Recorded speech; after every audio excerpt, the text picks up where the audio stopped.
tanpa ragu-ragu, kami Teruna GPIB berkembang tumbuh di dalam Kristus dengan dasar iman teguh. Di kota dan yang ada di desa, Teruna satu adanya, terus maju dan berkarya, gereja, bangsa dan negara. Bersyukur dan selalu berdoa dalam suka dan duka, hormat patuh pada ayah bunda, tetap pada sesama. Siapkan diri sedari dini, wahai Teruna GPIB.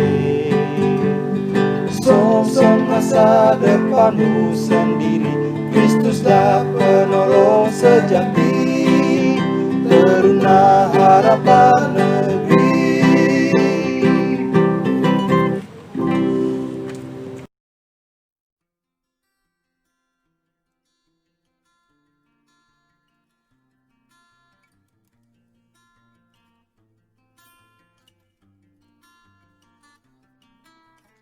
Halo adik-adik Teruna dan kakak-kakak pelayan, salam damai sejahtera bagi kita semua. Bertemu lagi dengan saya Laurin dalam Renungan Minggu Teruna GPIB Bethlehem Jakarta. Hari ini Minggu 14 Juni 2020 melalui channel YouTube GPIB Bethlehem Jakarta. Adik-adik dan kakak-kakak, yuk dukung channel YouTube ini dengan subscribe serta like, comment, dan share video-video dalam channel YouTube ini. Tadi kita sudah saksikan video kakak-kakak pelayan tim musik menyanyikan lagu Mars Teruna GPIB. Adik-adik ikut nyanyikan Teruna GPIB yang adalah anak-anak Tuhan. Semangat terus ya. Pagi ini kita mau kembali membaca dan merenungkan firman Tuhan.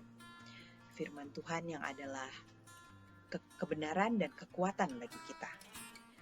Dan bahan Alkitab hari ini terambil dari Kitab Kejadian pasal 31 ayat 43 sampai dengan 50. Mari siapkan Alkitab kita dan buka dari Kitab Kejadian pasal 31 ayat 43 sampai dengan 50.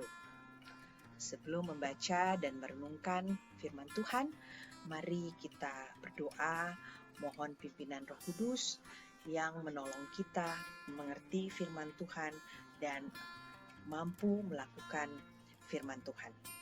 Mari kita berdoa. Allah Bapa kami yang kami kenal dalam Yesus Kristus Tuhan dan Juru Selamat kami, puji syukur selalu kami naikkan kepadamu karena kasih dan kebaikan Tuhan yang selalu kami alami. Bersyukur hari ini Tuhan sudah bangunkan kami dalam kondisi sebagaimana kami ada. Dan terima kasih atas pimpinan-Mu, kami bisa bersekutu dalam renungan Minggu Teruna GPIB Bethlehem. Kiranya Tuhan juga mengampuni kami atas salah dan dosa yang kami perbuat. Dan layakkan kami datang di hadapan-Mu. Kami akan membaca dan merenungkan firman-Mu. Kiranya Roh Kudus memimpin kami, supaya kami mengerti apa yang Engkau firmankan dan kami bisa melakukannya dalam hidup kami. Bersabdalah Tuhan, karena kami siap menerima sabda-Mu. Dalam nama Tuhan Yesus kami berdoa. Amin. Mari kita membaca firman Tuhan dari Kitab Kejadian pasal 31 ayat 43 sampai dengan 50. Kita bacakan bersama. Perjanjian antara Yakub dan Laban. Lalu Laban menjawab Yakub, "Perempuan-perempuan ini anakku, dan anak-anak lelaki ini cucuku. Dan ternak ini ternakku, bahkan segala yang kau lihat di sini adalah milikku. Jadi apakah yang dapat kuperbuat sekarang kepada anak-anakku ini? atau kepada anak-anak yang dilahirkan mereka. Maka sekarang, marilah kita mengikat perjanjian, aku dan engkau, supaya itu menjadi kesaksian antara aku dan engkau. Kemudian Yakub mengambil sebuah batu dan didirikannya menjadi tubuh. Selanjutnya berkatalah Yakub kepada sanak saudaranya, kumpulkanlah batu. Maka mereka mengambil batu dan membuat timbunan, lalu makanlah mereka di sana, di dekat timbunan itu.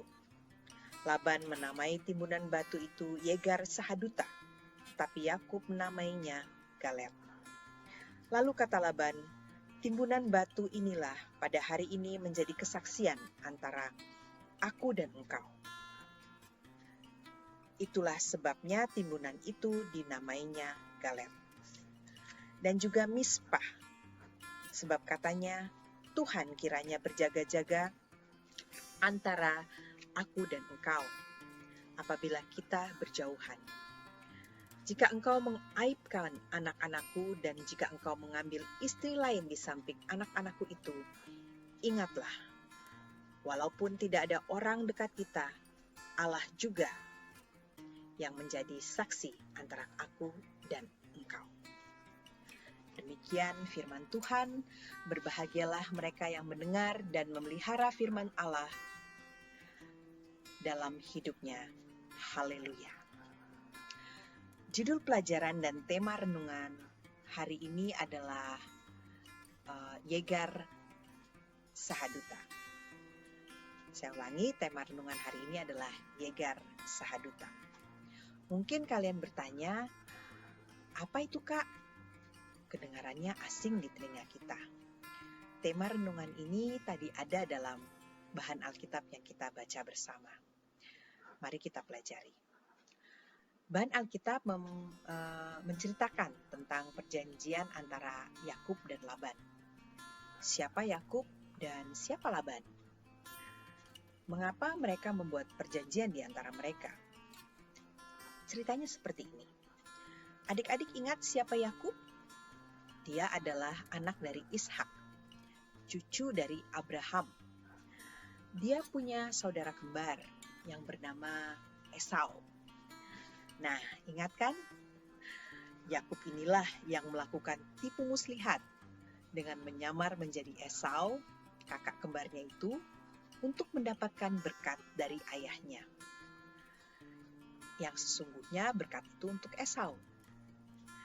Karena kejadian itu, Esau marah kepada Yakub dan ingin mencelakakannya. Sehingga Yakub lari dan pergi jauh ke negeri asal ibunya, di Haran. Ke tempat saudara ibunya, yaitu pamannya atau omnya yang bernama Laban. Nah, bahan Alkitab kita adalah dari Kejadian pasal 31 ayat 43 sampai dengan 50. Tapi untuk memahami apa yang terjadi antara Laban dan Yakub secara keseluruhan, saya meminta adik-adik untuk nanti membaca Kejadian pasal 31 ini dari ayatnya yang ke-22 sampai dengan 55. Ya, Kejadian 31 ayat 22 sampai dengan 55 adik-adik nanti bacakan. Oke, kembali kepada ceritanya Yakub dan Laban. Nah, di tempat pamannya yang bernama Laban ini, Yakub tinggal dan bekerja. Di rumah pamannya ini pula dia bertemu dengan Rahel. Dia jatuh cinta dengan Rahel, anaknya Laban. Tapi untuk mendapatkan Rahel, Yakub harus bekerja kepada Laban terlebih dahulu selama 7 tahun. Nah, setelah 7 tahun Yakub bekerja kepada Laban, baru Laban mengizinkan Yakub menikahi anaknya. Tapi ternyata Laban menipu Yakub, karena yang dinikahkan kepada Yakub bukanlah Rahel, tetapi kakaknya Rahel yang bernama Lea. Dan untuk mendapatkan Rahel, Yakub harus bekerja lagi kepada Laban selama 7 tahun. Nah, akhirnya setelah 7 tahun, Yakub bisa menikahi Rahel. Yakub masih terus bekerja kepada Laban. Walaupun beberapa kali Laban memotong gajinya, Yakub tetap bekerja keras dan sungguh-sungguh. Kerjanya baik, bahkan sangat baik. Kerja kerasnya itu membuahkan hasil. Yakub jadi bisa punya ternak sendiri dan harta benda lainnya. Dia tetap mengurus ternaknya Laban. Nah, tapi keberhasilannya Yakub ini membuat iri anak-anaknya Laban yang lain. Bahkan sampai menuduh Yakub mengambil harta ayahnya, ayah mereka. Hal ini membuat Yakub tidak nyaman. Ditambah lagi, sikap Laban terhadap Yakub sudah tidak sama seperti sebelumnya. Dalam situasi ini datanglah firman Tuhan kepada Yakub yang menyuruhnya untuk kembali pulang ke negerinya. Dan Tuhan berjanji akan menyertai Yakub. Yakub pun memutuskan untuk mengikuti perintah Tuhan. Dan Yakub beserta kedua istrinya pergi dengan membawa segala harta miliknya meninggalkan Laban yang pada saat itu sedang pergi menggunting bulu domba. Setelah 3 hari, Laban baru mendengar kabar tentang kepergian Yakub. Ia kemudian mengejar Yakub dan setelah 7 hari perjalanan, Laban berhasil menyusul Yakub di pegunungan Gilead. Pada waktu malam datanglah Tuhan melalui mimpi kepada Laban dan memperingatkan Laban untuk tidak mengatai Yakub dengan sepatah kata pun. Keesokan harinya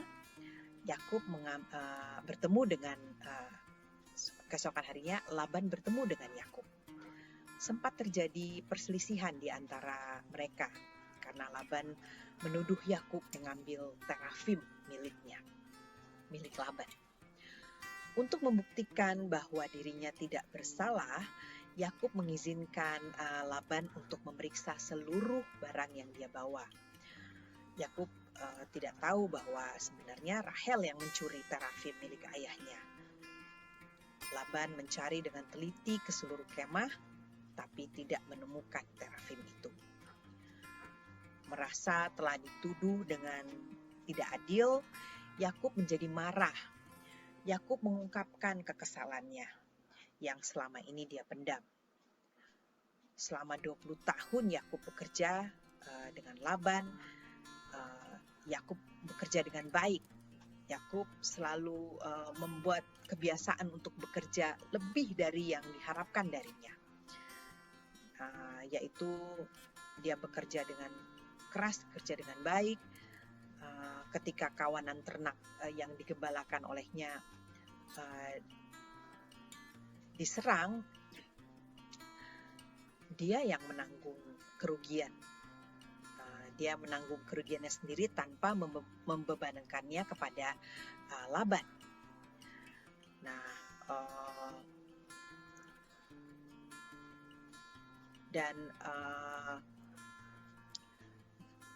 dan juga beberapa kali Laban melakukan pemotongan gaji terhadap Yakub. Nah, kemarahan Yakub ini membuat Laban melunak. Lagi pula apa yang dikatakan Yakub itu memang benar. Akhirnya Laban memutuskan untuk berdamai dengan Yakub. Sebagai tanda perjanjian damainya, Yakub mendirikan tugu. Dan Laban menamai tugu itu Yegar Sahaduta. Yegar Sahaduta berarti timbunan batu. Yang menjadi saksi. Timbunan batu yang menjadi saksi. Yakub menamainya Galet. Timbunan batu itu juga disebut Mispa, yang berarti Tuhan kiranya berjaga-jaga atau menjadi saksi di antara kita. Nah, di depan Yegar Sahaduta ini Laban meminta Yakub berjanji untuk memperlakukan istri-istrinya dengan baik. Selain itu, Yakub dan Laban juga saling berjanji bahwa Tugu Yegar Sahaduta ini akan menjadi batas di antara mereka yang tidak boleh dilewati dengan ada niat jahat. Adik-adik, bagi Yakub, Yegar Sahaduta ini lebih dari sekedar tanda perjanjian, tapi merupakan tanda pengakuan iman Yakub bahwa Yakub percaya pertolongan Tuhan nyata dalam hidupnya. Yakub lepas dari rencana jahat Laban. Yakub berhasil dan sukses dalam hidupnya adalah karena Tuhan menyertai Yakub. Dan Allah memperhatikan jerih payah dan kesengsaraan umatnya. Satu hal yang adik-adik dan kita semua bisa teladani dari Yakub adalah dia selalu bekerja dengan baik dan dengan sungguh-sungguh apapun keadaannya. Yakub membiasakan diri melakukan lebih dari yang diharapkan darinya. Ada istilah dalam bahasa Inggris yang menggambarkan hal ini, yaitu going the extra miles.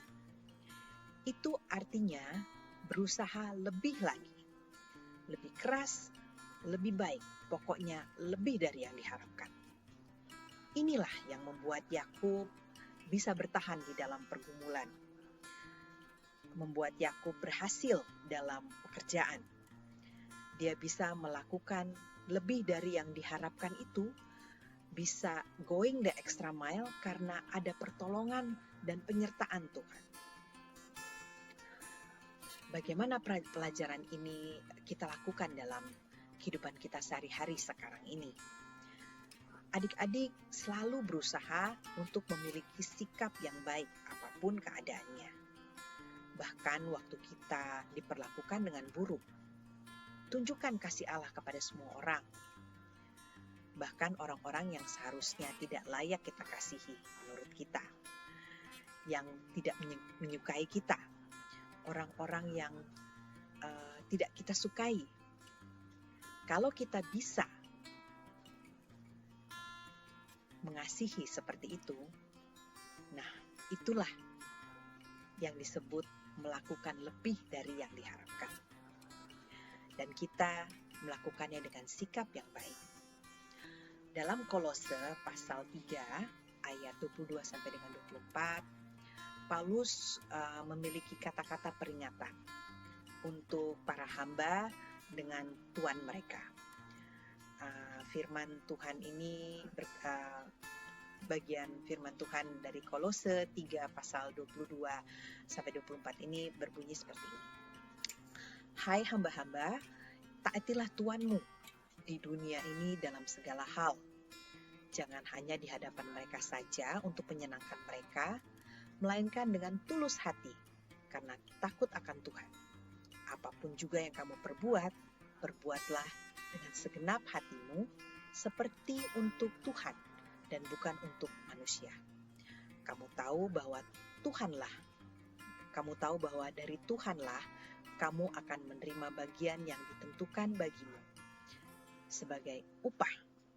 Kristus adalah Tuhan dan kamu adalah hambanya. Inilah sikap yang susah diteladani, seperti Yakub yang tekun bekerja pada Laban yang tidak menghargainya, bahkan berkali-kali memotong upahnya. Tetapi pada akhirnya pekerjaan Yakub yang tulus membuahkan hasil yang luar biasa. Nah, usahakanlah adik-adik bisa seperti Yakub, bekerja lebih dari yang diharapkan dalam segala hal yang kalian lakukan, baik di sekolah, dalam olahraga, dalam persahabatan, dan juga di rumah. Selalu cari cara untuk melayani dan memberi lebih dari yang harus kalian lakukan. Misalnya, kalau adik-adik punya tugas membantu orang tua di rumah, melakukan pekerjaan rumah tangga seperti beresin kamar, cuci piring mungkin, atau sekedar mengembalikan barang-barang kepada tempatnya. lakukanlah dengan sikap yang baik, dengan senyum yang tulus, jangan dengan menggerutu, bukan juga karena untuk mendapatkan uang saku lebih. Kalau memang dapat, ya bersyukur, tapi kalau nggak dapat, bersyukur juga. Lakukanlah karena kalian peduli dengan rumah yang bersih dan rapi. Lakukanlah karena kalian sayang dengan orang-orang yang ada bersama dengan kalian di rumah. Nah, yakinlah Tuhan selalu menolong kita. Penyertaan Tuhan membuat kita berhasil dalam apapun yang kita lakukan. Dan selalu lakukan lebih dari yang diharapkan untuk kebaikan kita dan sesama. Amin. Mari kita berdoa. Allah Bapa yang baik, kami bersyukur untuk firman-Mu yang baru disampaikan. Tolonglah kami agar kami mampu meneladani Yakub yang selalu berusaha lebih dari yang diharapkan dan yakin bahwa Tuhanlah sumber pertolongan. Kami mohon Tuhan menyertai kami dan kasih-Mu menuntun kami dalam kami belajar, bekerja, melayani, dan dalam semua yang kami lakukan. Karena dengan penyertaan-Mu, kami akan berhasil. Dalam nama Tuhan Yesus, kami naikkan doa kami. Amin. Terima kasih sudah mengikuti Renungan Minggu Teruna GPIB Bethlehem Jakarta. Selamat hari Minggu.